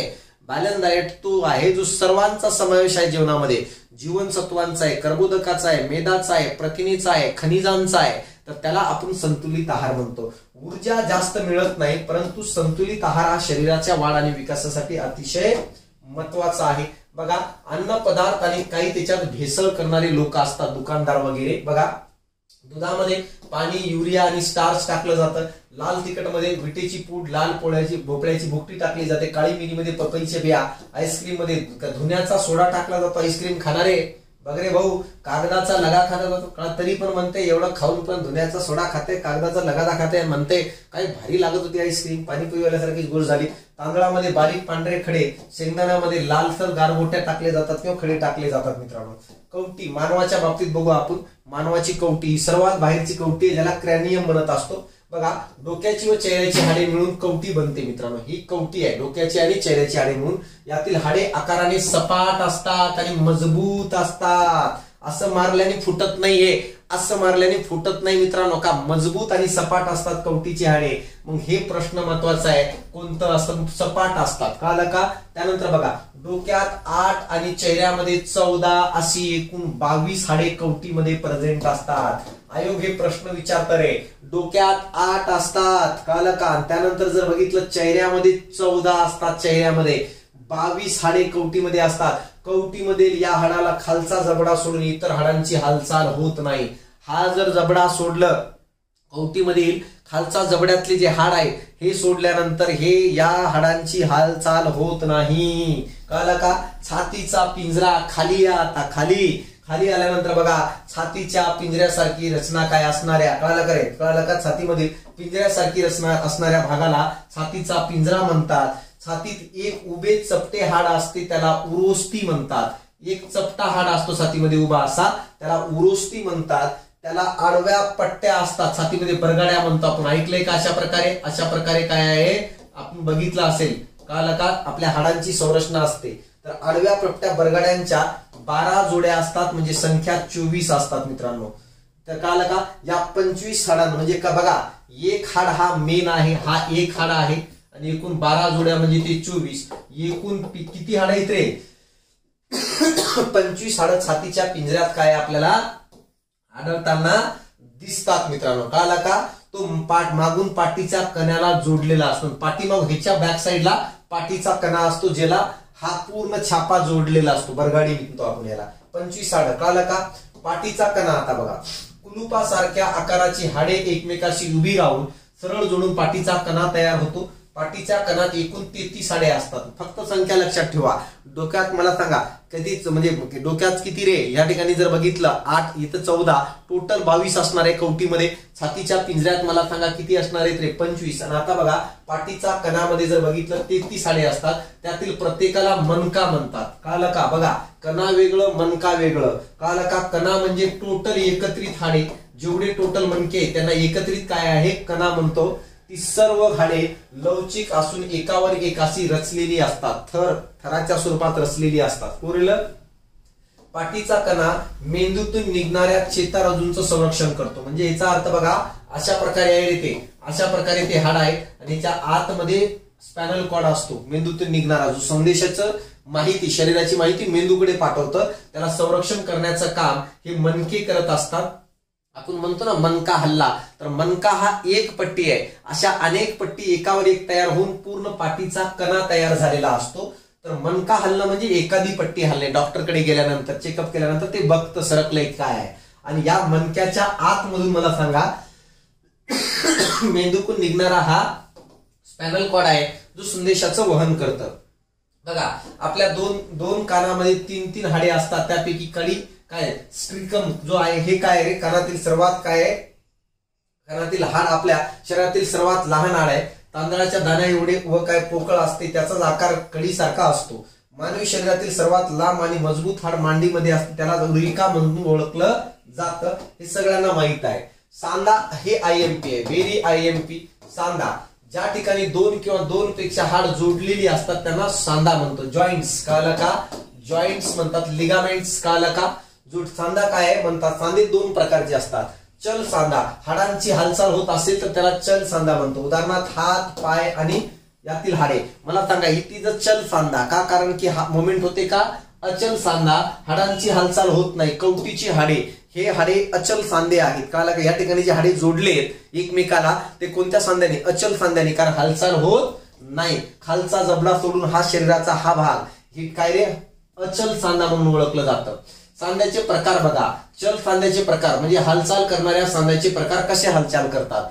बिजागिरीचा सांधा, या प्रकारच्या सांध्यामध्ये हाडांची हालचाल एकाच दिशेने शक्य होते मित्रांनो. म्हणजे काय रे, सांध्याची हालचाल 180 डिग्री मध्ये होते, त्याला बिजागिरीचा सांधा म्हणतो. जसा हा आहे, मला सांगा असंच होतं ना, फक्त असं होत नाही, अशाच पद्धतीने होतं. तर मला सांगा हा कोणता सांधा असेल, बिजागिरीचा, एकाच दिशेने 180 डिग्री मध्ये. जसं उदाहरणार्थ कोपर आणि गुडगा बघा एकाच दिशेने होतं. हा हात असाच होतो, मोमेंट असं होत नाही किंवा असं होत नाही किंवा खाली होत नाही मित्रांनो. तर दॅट इज काय रे, बिजागिरीचा सांधा. त्यानंतर बघा सेकंड आहे उकळीचा सांधा. या प्रकारच्या सांध्यामध्ये हाडांची हालचाल 2 किंवा अधिक दिशांनी होते मित्रांनो. आणि या सांध्याची हालचाल 360 मध्ये म्हणजे कसंही फिरू शकतो आपण. उदाहरणार्थ खांदा किंवा खुबा, मला सांगा हे फिरू शकतो की नाही. हे असंही फिरवलो मी, हे असंही फिरवलो मी, हे असंही फिरवलं, हे मागेही फिरवलं, म्हणजे मला सांगा पाहिजे तसं फिरू शकतो. मग हा जो या ठिकाणी जो जोडलेला सांधा आहे त्याला काय म्हणतो, तर त्याला उकळीचा सांधा म्हणतो मित्रांनो, जो 360 मध्ये फिरत असतो. सरकता सांधा, या प्रकारच्या सांध्यामध्ये हाडे फक्त एकमेकावर सरकू शकतात. उदाहरणार्थ मनगट किंवा पायाचा घोटा. मला सांगा मनगट बघा, हे ह्याच्यातले हाडे तुम्हाला वाचताना दिसतात तर एकमेकावर सरकतात का, तर दॅट इज काय रे, सरकता सांधा.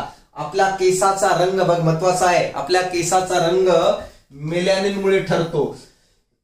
आणि या मेलॅनिनचं नियंत्रण कोण करतं माहित आहे का, नियंत्रण MTH नावाचा एक रसायन करत असतो, ज्याची निर्मिती पिट्युटरी ग्लॅंड करत असते मित्रांनो. मेलॅनिनोट्रॉपिक हार्मोन्स, कळलं का. या मेलॅनिन आणि मेलॅनिन मुळे आपल्या केसांना, आपल्या त्वचेला काळा रंग प्राप्त होतो. जर मला सांगा काळे गडद केस शुद्ध मेलॅनिन मुळे प्राप्त होते मित्रांनो. तर बघा भुरे किंवा पांढरट केस जे आहे मेलॅनिन मधील गंधकामुळे तयार होते. कळलं का. भुरे किंवा पांढरट केस जे आहेत मला सांगा काय रे, गंधकामुळे होते. तर तांबडे केस मेलॅनिन मध्ये लोखंड मिसळल्यामुळे होते. बघा प्युअर मेलॅनिन, प्युअर काळा कलर, त्याच्यात जर मला सांगा गंधक मिसळलं गेलं तर पांढरे किंवा काय म्हणतो आपण मित्रांनो माहित आहे का, भुरे तयार होतात. आणि लोखंड मिसळलं गेलं तर मला सांगा कसे रे, तांबडे केस तयार होतात, आपल्याला जाणवतात काही लोकांमध्ये. आता बघा बल, या बलाच्या बाबतीत आपल्याला बघायचंय काय आणि कशा प्रकारे असणार आहे. बलाच्या बाबतीत बघा स्नायू बल काय असतं रे. स्नायू बल म्हणजे स्नायूंच्या साहाय्याने लावलेल्या बलात स्नायू बल म्हणतात. हे मोबाईल उचलू राहिलो, हे मी या ठिकाणी पेन उचलू राहिलो तर हे स्नायू बल म्हणतो आपण, जो मसलच्या साहाय्याने लावलं जातं. यांत्रिक बल काय असतं रे, यंत्रामार्फत लावल्या गेलेल्या बलाला यांत्रिक बल म्हणतात. उदाहरणार्थ विद्युत पंप असेल, कळलं का रे, किंवा वॉशिंग मशीन असेल, मिक्सर असेल, सिलाई मशीन, यंत्राच्या साहाय्याने लावते ना बल. गुरुत्वीय बल काय आहे, पृथ्वी जे बल लावून वस्तूंना आपल्याकडे ओढते ना, जसं ही मोबाईल आहे, या मोबाईल इथं आहे, या मोबाईलला सोडल्यानंतर खाली पृथ्वीकडे पडतं कारण पृथ्वी त्याला स्वतःकडे ओढते. तर याला आपण काय म्हणत असतो माहित आहे का, त्याला गुरुत्वीय बल म्हणतात. कळलं का. उदाहरणार्थ एखादी वस्तू बल लावून फेकली असता थोड्या उंचीवरून ती खाली पडते कारण पृथ्वी त्याला रिटर्न खेचत असते. गुरुत्वाकर्षणाचा शोध न्यूटन भाऊनी लावला, 17व्या शतकात लावला. कळला का? कधी? सफरचंदाच्या झाडाखाली बसलेला असताना. पृथ्वीचे गुरुत्वीय बल हे नेहमी वर जाणाऱ्या वस्तूच्या विरुद्ध दिशेने असते, त्यामुळे फेकलेली वस्तूची गती कमी कमी होत जाते आणि शेवटी ती वस्तूची वेग 0 होतो, नंतर खाली येते मित्रांनो. का? कारण वस्तूवरती फेकलं तर खाली गुरुत्व बल असतो पृथ्वीच्या दिशेने, मग ती वस्तू आणखी वर न जाता खाली खाली यायला लागते. खाली पडताना तिच्या गतीत काय आहे रे? गुरुत्वीय बलामुळे वेग काय होत जातो? वाढत जातो मित्रांनो. का? जसं जसं जवळ येईल तसं जसं तो बल काय वाढत जातो, हे आपल्याला समजणं गरजेचं आहे. कार्य आणि ऊर्जा, जेव्हा बल लावून एखाद्या वस्तूची विस्थापन होते तेव्हाच कार्य घडतं मित्रांनो. जसं ही वस्तू आहे, या वस्तूवर बल लावलं आणि ही वस्तू इथं पुढे निघून गेली तर याचा अर्थ याचं विस्थापन घडलं, तेव्हा कार्य घडतं. नुसतं बल लावून नाही जमत. जशी भिंत आहे, भिंतीवर मी बल लावते तर त्या ठिकाणचं कार्य 0 कन्सिडर केला जातो मित्रांनो. कळालं का? तर काय आहे?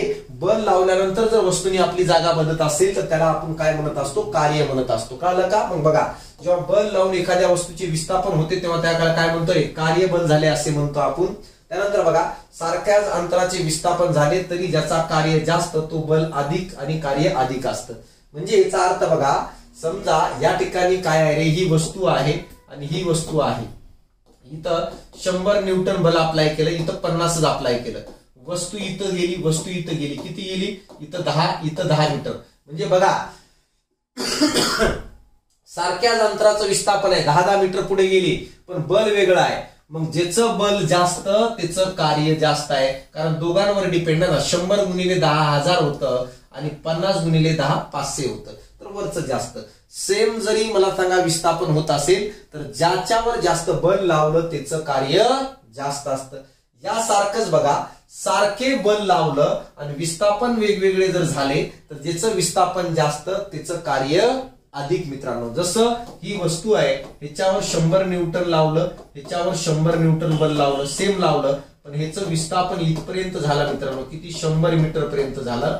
आणि ह्याचं विस्थापन इथपर्यंत झालं किती? 50 मीटर पर्यंत. तर मला सांगा, वरच्याचं कार्य काय? अधिक. कळलं? म्हणून मी म्हंटल या ठिकाणी सारखे बल वापरले असताना जास्त विस्थापन झालेले कार्य अधिक असते. म्हणजे कार्य मोजण्यासाठी बल आणि काय विस्थापन दोन्हींचा विचार करावा लागतो, म्हणून कार्य करण्याच्या क्षमतेला ऊर्जा म्हणतात. कळलं का? बघा, हे वरचं कळालं, दोघांचा उपयोग. आता बघा, हे कार्य करण्यासाठी ऊर्जेची गरज लागते. जर ऊर्जा नसेल तर कार्य कसं घडेल रे? समजा मी बल अप्लाय कधी करेल? जर माझ्यात ऊर्जा असेल तर. जर ऊर्जा नसेल तर बल अप्लाय होईल का? नाही ना. म्हणजे ऊर्जा अप्लाय होऊ राहिली म्हणून बल अप्लाय होऊ राहिलं, आणि बल अप्लाय होऊ राहिलं म्हणून विस्थापन होऊ राहिलं, विस्थापन होऊ राहिलं म्हणून कार्य घडू राहिलं मित्रांनो. कळालं का? मग या कार्य करण्याच्या क्षमतेला ऊर्जा म्हणतात मित्रांनो. कार्य आणि ऊर्जा यांची एकके सारखीच आहेत. जर बघितलं तर एसआय पद्धतीतील कार्य आणि ऊर्जेचे एकक जूल आहे. कळालं का? हे आपल्याला समजणं गरजेचं आहे. बघा, यांत्रिक कार्य करण्यासाठी वापरल्या जाणाऱ्या ऊर्जेला यांत्रिक ऊर्जा म्हणतात. कोणते यांत्रिक कार्य करण्यासाठी मित्रांनो? बघा, स्थितीज ऊर्जा आणि गतीज ऊर्जा हे यांत्रिक ऊर्जेचे 2 प्रकार पडतात मित्रांनो. कळालं का? स्थितीज ऊर्जा स्थितीमुळे तर गतीज ऊर्जा गतीमुळे प्राप्त होते. साचलेल्या डॅम मधला पाणी त्याच्यात ऊर्जा असते कारण ती स्थितीमुळे, एक पोझिशनमुळे. नदीचं वाहतं पाणी गतीज ऊर्जा आहे कारण गतीमुळे आहे मित्रांनो. आता ऊर्जा स्त्रोत काय आहे बघा, याच्यामध्ये महत्वाचं काय बघा सांगतो. पारंपरिक ऊर्जा स्त्रोत, अनवीनीकरणीय ऊर्जा स्त्रोत काय आहे मित्रांनो माहित आहे का? अनेक वर्षापासून ऊर्जेचा वापर केला जात आहे. बघा, त्याला आपण पारंपरिक ऊर्जा स्त्रोत म्हणतो. बघा, शतकानुशतके मानव ऊर्जा स्त्रोतांचा वापर करतो आहे, ज्या ऊर्जा स्त्रोतांना पारंपरिक ऊर्जा स्त्रोत म्हणतो. पारंपरिक ऊर्जा स्त्रोतामध्ये काय येईल रे?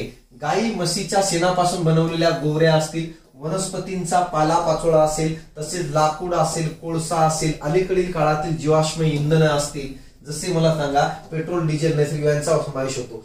पारंपरिक ऊर्जा स्त्रोत म्हणजे काय मित्रांनो माहित आहे का? असा स्त्रोत की जो अनेक वर्षापासून काय आहे वापर करत असतो आपण. कोरलं का? त्याला आपण पारंपरिक ऊर्जा स्त्रोत म्हणून ओळखलं जातं.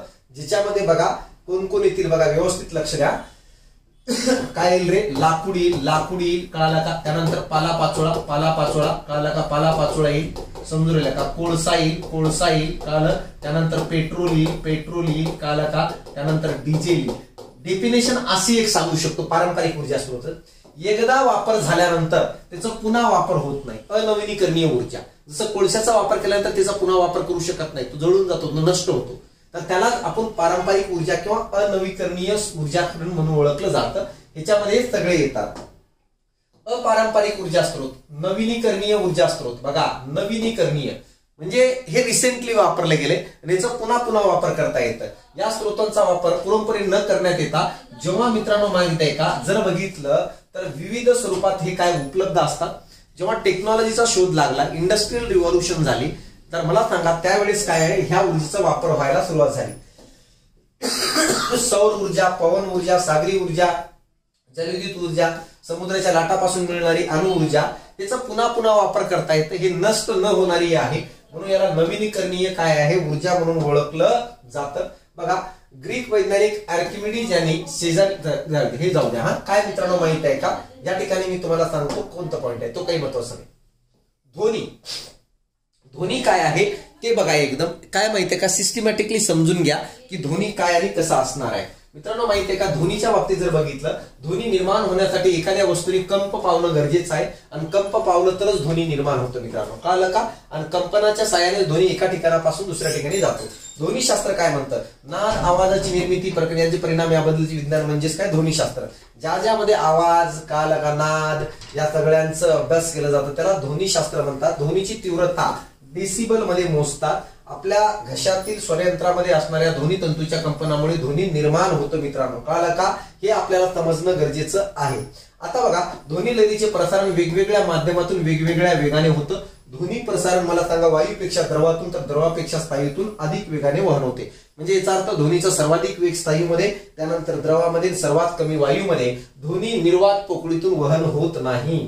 आता बघा, आरसा आहे. आरसा कशासाठी वापरतो आपण माहिती आहे का, प्रतिमा मिळवण्यासाठी. सपाट आरशातील प्रतिमा, बघा आरशातील प्रतिमेमध्ये बघा, सपाट आरसा म्हणजे घरात वापरतो तो आरसा.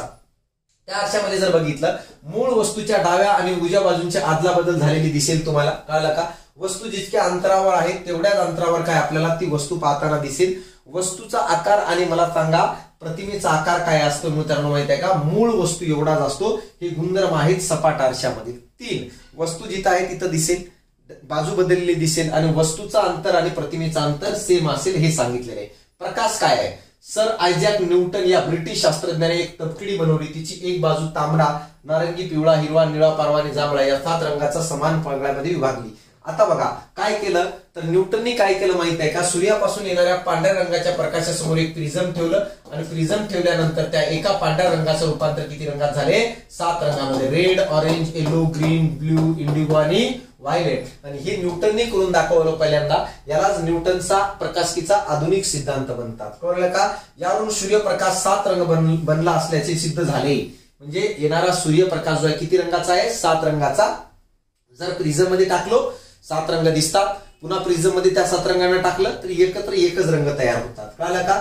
मला सांगा, न्यूटनचे प्रकाशिकीचे ऑप्टिक्स या ग्रंथात त्यांनी काय हे सिद्धांत मांडलेला आहे. चुंबकत्व काय आहे मी तुम्हाला या ठिकाणी सांगतो. बघा, मॅग्नेटिझम, चुंबकत्वाचे वैशिष्ट्य.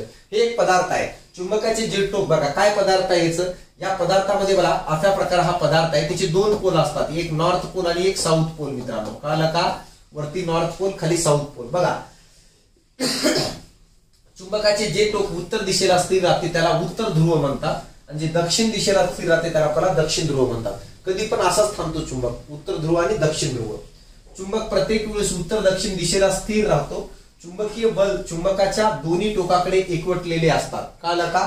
म्हणजे एखादं मॅग्नेट बघा तुम्ही, ते दोन्ही टोकाला जास्त असतं मित्रांनो. एखादा चुंबक मातीत टाका, दोन्ही कडेला जास्त काय मित्रांनो माहित आहे का, माती चिपकलेली असते. का, कारण चुंबकीय बल दोन्ही टोकाला जास्त असतात आणि ध्रुवावर जास्त असतात मित्रांनो. एका चुंबकाचे 2 भाग केल्यास 2 स्वतंत्र चुंबक तयार होतात. म्हणजेच काय आहे, चुंबकाचे 2 ध्रुव एकमेकापासून वेगळं करता येत नाही. समजा हा चुंबक आहे, हा नॉर्थ पोल आहे, हा साऊथ पोल आहे. एखादे म्हणाल मी इथून कट करून टाकतो, म्हणजे काय दोन्ही ध्रुव वेगवेगळे झाले, तसं नाही होत. इथं पुन्हा नॉर्थ तयार होऊन जातो, इथं साऊथ, इथं नॉर्थ तयार होऊन जातो, इथं साऊथ तयार होऊन जातो. म्हणजे कट केल्यानंतर पण ध्रुव कधीही वेगळे करता येत नाही.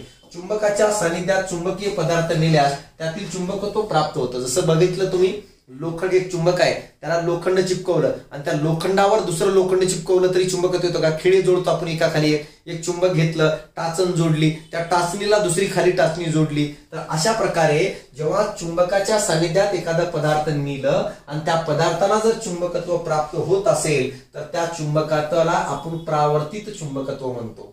चुंबकातील सजातीय ध्रुवामध्ये प्रतिकर्षण असतं तर विजातीय ध्रुवामध्ये आकर्षण असतं. म्हणजे जर मला सांगा नॉर्थ नॉर्थ पोल समोर आले तर ते कधी अट्रॅक्ट होत नाही, ते रिपल्शन करतात मित्रांनो, कळालं का, दूर जातात. आणि जर मला सांगा विरुद्ध पोल एकत्र आले तर मला सांगा ते काय करतात, आकर्षण करतात, कळालं का. हे आपल्याला समजणं गरजेचं आहे. मायकल फॅरेडे ब्रिटिश शास्त्रज्ञाने चुंबकाच्या साहाय्याने वीज निर्मितीचे तंत्र विकसित केले. म्हणजे याचा अर्थ चुंबकाच्या साहाय्याने वीज निर्माण करता येतं असं पहिल्यांदा मायकेल फॅरेडे यांनी सांगितलं.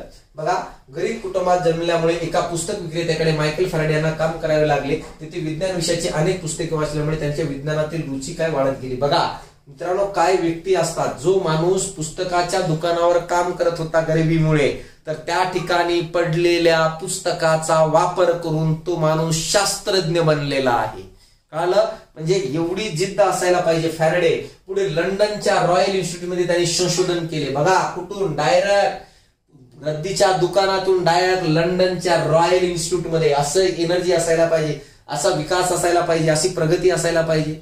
आपलं कुठं रे, तसं नको व्हायला पाहिजे, कळालं का. लंडनच्या रॉयल त्यांनी संशोधन केले. फॅरेडेच्या संशोधनामुळे आपल्याला दैनंदिन जीवनातील, कळालं का रे, असंख्य उपकरणामध्ये विजेचा आणि चुंबकत्वाचा वापर करणे शक्य झाले. मॅग्लेव ट्रेन मध्ये विद्युत चुंबकत्व आणि चुंबकाच्या प्रतिकर्षण या गुणधर्माचा उपयोग केला जातो. हे आपल्याला समजणं गरजेचं आहे. बघा, चुंबकत्वाच्या प्रतिकर्षणामुळे ट्रेन आणि रूळ यामधील घर्षण बल कार्य करत नाही, कळालं का. आणि त्यामुळे ट्रेन सर्वाधिक वेगाने रुळावरून पुढे सरकत जाते. तिच्या दोन्ही बाजूस बसवलेले चुंबकत्व तिला पुढे जाण्यास मदत करतात, घर्षण होऊ देत नाही मित्रांनो, कळालं का. ही गोष्ट आपल्याला समजणं गरजेचं आहे. अशा प्रकारे मला सांगा, या ठिकाणी पुन्हा एकदा तुम्हाला सांगतो, हे 6वीचं स्टेट बोर्ड पूर्ण झालेलं आहे. पुढच्या सेशन मध्ये 7वीचं घेऊन येतो. एकदा पूर्ण बघून घ्या काय आहे ते. पुन्हा एकदा सांगतो, ज्या विद्यार्थ्यांना विज्ञानची अडचण आहे त्यांनी विज्ञानची बॅच 100% जॉईन करावी. ह्याच्यामुळे अजिबात म्हणत नाहीये माझी बॅच आहे म्हणून. तुम्ही एकदा डेमो लेक्चर पहा, तुम्हाला कंबाईनला 11 ते 12 मार्क फिक्स पडणार. राज्यसेवेला 20 पैकी 15 ते 16 मार्क निगेटिव्ह जाऊन फिक्स पडणार मित्रांनो. पण जेवढं क्लासमध्ये हो राहिलं तेवढं डिटेल करायचंय. ऍपचं नाव आहे science by Ashok Pawar. Telegram चॅनलला नोट्स अवेलेबल आहेत @science by Ashok Pawar. Number आहे बघा या ठिकाणी 787666992459 7875329274. दोन्ही माझे पर्सनल नंबर आहेत. कधी कॉन्टॅक्ट करू शकता. ऑल सिलेबस रेकॉर्डेड बॅच आहे. तर फीस फक्त 1000 रुपये आहे. नवीन बॅच लॉन्च केलेली, ती बॅच तुम्ही जॉईन करू शकता आणि विज्ञानामध्ये अतिशय जास्त मार्क घेऊन अतिशय जास्त मार्काने पूर्व परीक्षा पास होऊ शकता. काही अडचण असेल तर मला कॉन्टॅक्ट करा. तर विद्यार्थी मित्रांनो, या मी ठिकाणी थांबतो. धन्यवाद.